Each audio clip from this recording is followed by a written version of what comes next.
Is that a trick question? No, it's not a trick question. What the hell do y'all think happened? You had a 6-point lead with 28.6 seconds left. How the hell you lose that game? Tyrese Maxey. I tell you how you lose that game, because Mitchell Robinson, who perpetually clumsy, showed his clumsiness yet again, giving up a three-pointer and one to Tyrese Maxey right there. What an absolutely idiotic play on his part, just brain dead, for crying out loud. I mean, it's one of the dumbest things you could do at that particular moment in time. There's no doubt about that. Josh Hart, make both free throws. Make both free throws, Josh Hart. I mean, it's bad enough you're damn erratic most of the time. You're erratic most of the time. Look at that shot. You're not shooting. Guys, I mean, that's it's bad why you enough lost. You're damn erratic most of the time. Look at this. You're erratic most of the time. You're not shooting with accuracy. I know he plays hard. I know he's a workhorse. I got mad love and respect for him. But the bottom line is that, damn it, on too many occasions, too damn erratic. Just too erratic. You can't slow the ball. Don't try to score on the damn fast break, especially when it beat that. Now, I know he's not healthy. I get all that, but he's still 7-1, okay? I mean, you got to take that into consideration, all right? And then when you get fouled, you got to make both free throws in that particular situation. Use your leg. Bend your knees, damn it. Bend your knees. Do something. Take a break. Get composed. Do what you got to do. Execute, okay? You McBride and Tom Thibodeau is screaming at you to foul. But you don't hear them or whatever. You don't know better. All of a sudden, you get brain locked. Known for executing effectively in a game and near the end of games. The Tom Thibodeau team, this team looked lost. And then don't get me started with overtime. Jalen Brunson, we're going to make a lot of noise because the brother dropped 40. He's got 87 points over the last 2 games. He's been absolutely sensational statistically and what have you. I'm sorry, ladies and gentlemen. Jalen Brunson, what the hell were you doing in overtime? 8 of the team's 10 shots? 8? He forgot he was a point guard. He forgot he had teammates. What? You didn't pass the ball at all. And then when you finally decided to pass the ball, it was a turnover. Why are you looking at Hartenstein in the corner, who can't shoot further than 5 feet from the basket? You know why? Because you jumped up in the air and you made a decision because you were originally looking to shoot again, and then you passed it at the last minute. It was a turnover. You're a point guard. I understand your scoring. I understand how effective you've been. I understand what a superstar you've been for this team this year, and we appreciate you. But in overtime, he forgot all the things that made him great. Okay, so there's a lot to unpack here. Stephen A is obviously quite angry. All right, first off, this whole idea that Jalen Brunson, forgot he was a point guard, I think that's absurd. I understand it wasn't a great overtime performance by him, but what has been making him great is him scoring and getting the points. Like, he is the anchor of the Knicks in that regard. Don't get me wrong, he does, point guard duties as well, but they're not relying on him to just get 15 assists a game and 20 points a game. Like, they need those 40-point games from Jalen Brunson. And so he continued, with that. Again, not saying that it was the appropriate approach, because really what's been making the Knicks great this playoff run, specifically against the Sixers, is their ball movement, is making the right pass nearly every single time. They're always getting these great open looks, and kudos to them. They're hitting them. So it's definitely been pretty great basketball to watch. The Knicks have also been prepared. They have been way more prepared than the Sixers, and it hasn't even been close. Just the mental preparation is just the Sixers look like this is their first time sometimes playing in the NBA, let alone in the playoffs, and the Knicks look like they've been doing this for the last 500 years. So they're just way more composed. And I was saying this to someone in the comments section, that the Sixers can't, when things are starting to get a little out of control, they completely unravel and get out of control. The Knicks are composed. The Knicks have what I call, organized chaos. Things start getting crazy, racy. The game's going back and forth, where often like a coach will call a timeout. But the Knicks can handle those moments, the players. The Sixers, on the other hand, can't. Everything kind of starts to unravel. And that's actually, the script was flipped last night. So with Maxey hitting those shots and the game starting to get a little crazy, the Knicks were unable to recompose themselves and get things under control. But to be clear, I don't want to just say that the Knicks lost this game because Tyrese Maxey was unbelievable. Tyrese Maxey is the one that drew that foul, hit that three, you know, hit the free throw, hit the logo three. I mean, like, he's the one that took over. And then in the playoffs, he then, you know, carried the team. So I think you can't just say that, like, what the heck are the Knicks doing?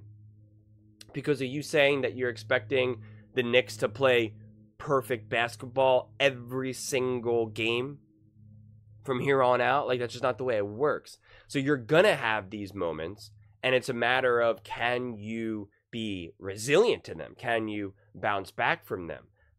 So I just think it's not fair to, you know, put that on the Knicks as a whole. You have to just say, yeah, man, Tyrese Maxey was just on fire. There's nothing I could do. If the guy's going to be hitting logo threes and drawing perfect fouls and also hitting a three, like, what are we supposed to, like, there's nothing we could do in that moment. Like, you can, of course, we can paint this thing with, like, well, you can't foul him, and, well, you got to play better defense. And it's like, yes, you can say that about every single freaking game. If Joel Embiid only made more shots, then the Sixers win. If Tyrese Maxey scores 50 points every single game, then the Sixers win.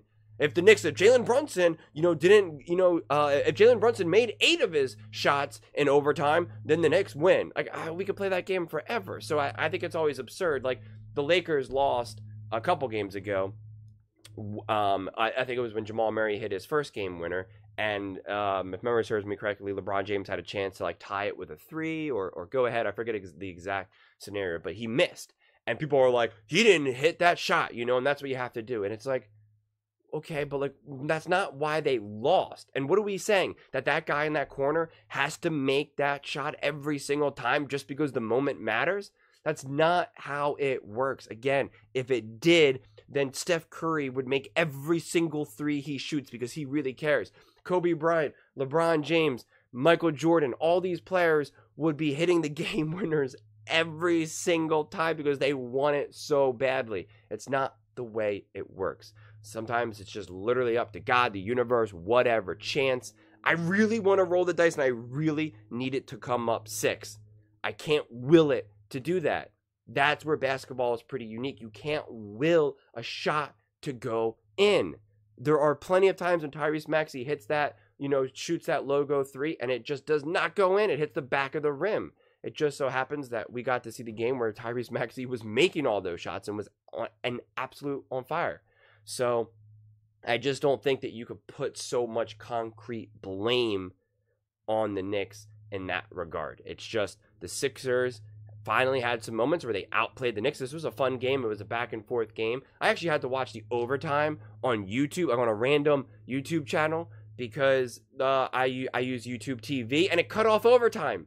It cut to the next game, and I'm like, what is going on here? This is insane, you know? But, you know, Philly was the first team in the last 25 years to overcome a 6+ point deficit. I mean, this is exciting. I really hope the Sixers win so we get a Game 7, because that would be insane. And honestly, watching this Game 5, this closeout game for the Knicks, was kind of disappointing, honestly. You know, I watched the Lakers closeout game against the Knicks, and they played like their hair was on fire. You know, AD was doing everything he could. LeBron was doing everything he could. D'Angelo Russell, Austin Reeves. And I've said that I didn't think they had any chance at, you know, coming back or winning. You know, I had the Nuggets winning that series before they even played one game. But I could see that the Lakers were at least doing everything they could. You could see LeBron emptying the tank and doing everything. You could see the desperation. It's fun to watch. You know, it's fun to watch athletes give it their all 100%. And I'm watching the Sixers, and Joel Embiid is clearly banged up. He can't jump. He, like, literally cannot jump, but yet he's still trying his best to play, which is commendable. He's also trying to get rebounds now, which is commendable. And yet his points and scoring wasn't good, but watching Tyrese Maxey do everything was awesome. But then some of the other pieces, I'm just like, eh. And then again, finally Tobias Harris finally decided to show up, which was awesome. But there were some of these hustle moments where I'm just like, guys, this is a closeout game. You have to do everything you can. If the Knicks had their backs up against the wall and it was a closeout game, you better believe that they would be doing everything.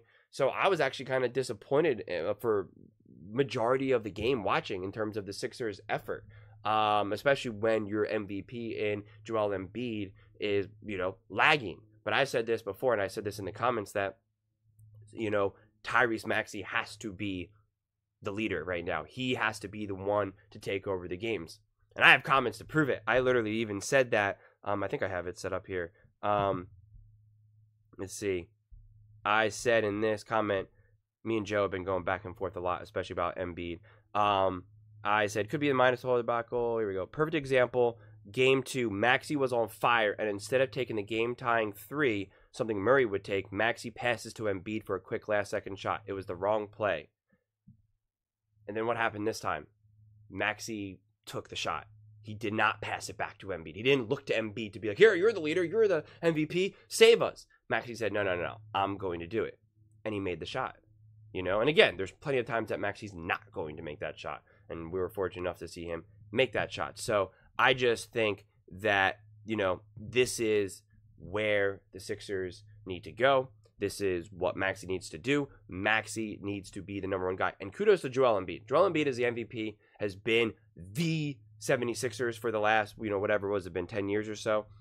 And he absolutely was deferring to Maxey. He was giving the ball to Maxey, that's how you know he was also injured. But he didn't let the ego get in his way. He kept feeding Maxey the ball. And in the last second moments, he was like, go. This is you.